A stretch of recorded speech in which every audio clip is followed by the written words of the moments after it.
Hi friends, Sindhu Bhairavi அடுத்த என்ன நடக்க போகுதுன்றதை இந்த ஒரு வீடியோவில் ஒரு குட்டி மூவாக பார்க்கலாம் வாங்க.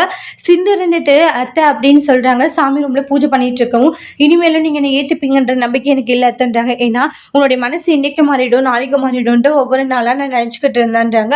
ஆனால் உங்கள் மனசு எப்பவும் மாற போகிறதுலன்னு தெரிஞ்சிடுச்சு, உங்கள் மனசுலேயும் நான் இடம் பிடிக்கிறது இல்லைன்னு தெரிஞ்சிடுச்சு அத்தைன்றாங்க. இனிமேலும் இந்த வாழ்க்கை எனக்கு வேண்டுமான்னு கேட்டால் வேண்டாம் அத்தைன்றாங்க. இப்படி ஒரு வாழ்க்கை நான் கஷ்டப்பட்டு வாழணுமான்னு நினைக்கும் போதெல்லாம் எனக்கு ரொம்ப சங்கட்டமாக இருக்குன்றாங்க. உங்கள் மனசு தேவையில்லாமல் நான் காயப்படுத்திட்டு இருக்கேன், அதெல்லாம் எதுக்கு நான் யோசிச்சுட்டு அத்தன்றாங்க. இனிமேல் உங்களையும் நான் கஷ்டப்படுத்துறதா இல்லைன்றாங்க. நான் டாக்டரை விட்டு உங்களை விட்டு போகலான்னு முடிவு எடுத்துட்டேன்றாங்க. நீங்கள் சொன்ன மாதிரி நான் இந்த வீட்டை விட்டும் டாக்டருடைய வாழ்க்கை விட்டும் ஒட்டுமொத்தமாக போயிடலான்னு முடிவு எடுத்துட்டேன்றாங்க. அன்னபூரணி ஷாக் ஆகுறாங்க, சிவாவுமே ஷாக் ஆகுறாங்க.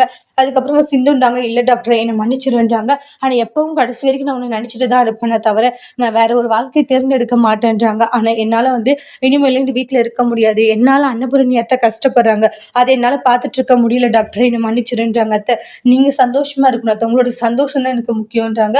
உங்களுடைய சந்தோஷத்துக்கு எடுத்து நான் இந்த வீட்டில் இருக்கணும்னு ஒரு நாளும் நினைக்க மாட்டேன், நான் வரேன் அத்தை அப்படின்னு சொல்லிட்டு அவங்களுடைய திங்ஸ் எல்லாம் எடுத்துகிட்டு போயிடுவாங்க. அப்போ சிவா அவங்களுடைய பெரியம்மா கிட்ட, பெரியம்மா இதெல்லாம் வேணுமா பெரியம்மா, சிந்து தப்பு பண்ணிட்டாங்க, ஆனால் அவளை மன்னிக்கணும், அவள் நம்ம குடும்பத்துக்காக எவ்வளோ நல்ல காரியங்கள் பண்ணியிருக்கான்றாங்க.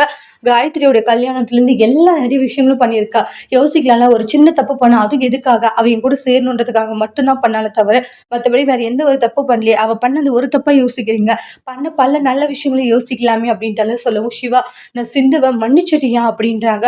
நீ சிந்துவை கூட்டிட்டு வா எங்க இருந்தாலும்ன்றாங்க. பெரியம்மா என்ன சொல்றீங்க? ஆமா நான் மன்னிச்சுட்டு கூட்டிட்டு வரணும்னு. சிந்து சிந்து எங்க போனான்னு தெரியலேன்னுவாங்க. அப்புறம் சிந்து ஒரு பூச்செடிக்கிட்ட ஒளிஞ்சிட்டு சிரிச்சுட்டு, டாக்டரே அவளை சீக்கிரம் உன்னை விட்டு போயிடுவேனான்றாங்க. பெரியம்மா ஒன்று ஏத்துக்கிட்டாங்க, கூப்பிடுறாங்க ஒன்று சிந்து அப்படின்றாங்க. சிந்து சிவாவை அன்னபூரணியை ஒன்று சேர்த்துறாங்க. அதோட இந்த ப்ரமோவை முடிச்சிருக்காங்க. தேங்க்யூ.